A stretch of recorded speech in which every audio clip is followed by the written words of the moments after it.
hugely important. I think that's the crux of kind of where we're going and where we're moving as an Army right now. Whether we're talking about securing the network or delivering a better user experience, this really is the key piece to doing that.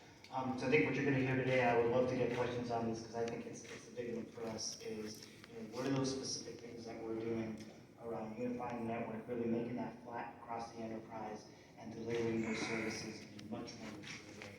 And when I mean network, I mean the whole network, right? I think we get kind of backdated sometimes in the conversation and how we're delivering just the stuff that's on-prem versus cloud. Well, it's all part of the network, right? It's all a piece. So when we talk about centralizing delivering services, we mean across the board, across all those enclaves.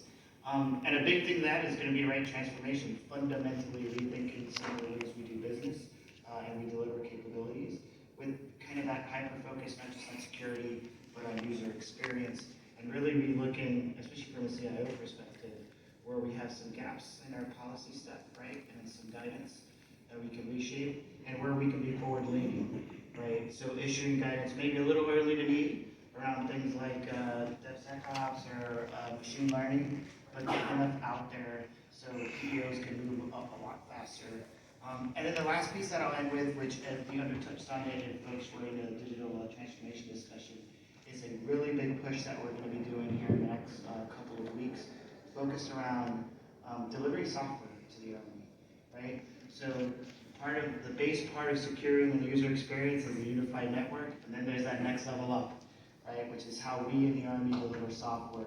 So you see a lot of interesting guidance coming out, and we're gonna be pushing really hard to modernize the way that that's delivered inside our enterprise today, and really start streamlining the process to get capabilities out in a much quicker fashion.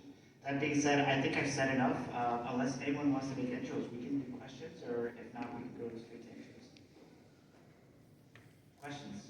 All right, questions it is. You folks have the floor.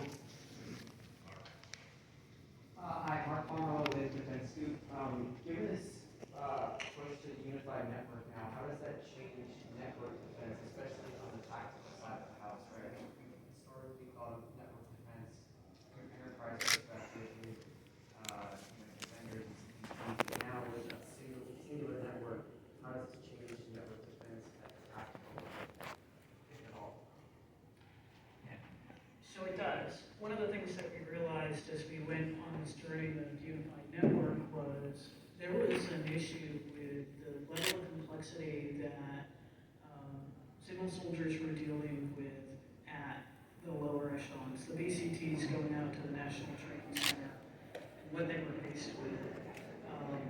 The ability to lay in these capabilities, and let's look at the capabilities. They can work at the tactical edge and then come back into what we euphemistically call the enterprise, right? They come back into the enterprise. We can then get them to work there first. Then that's a much better state for us to be. I think General Morrison will talk about some of the alignment issues as well that will facilitate what I'm talking about here. So it does enable defense. We're doing this today in Europe. We're the regional cyber center there. It's looking at the endpoint security data coming off the tactical units or in Europe in our operationally array. We're going to continue that with a pilot with NETCOM providing a level of common services to a particular division to understand how this is. I think when we start talking too about some of the capabilities that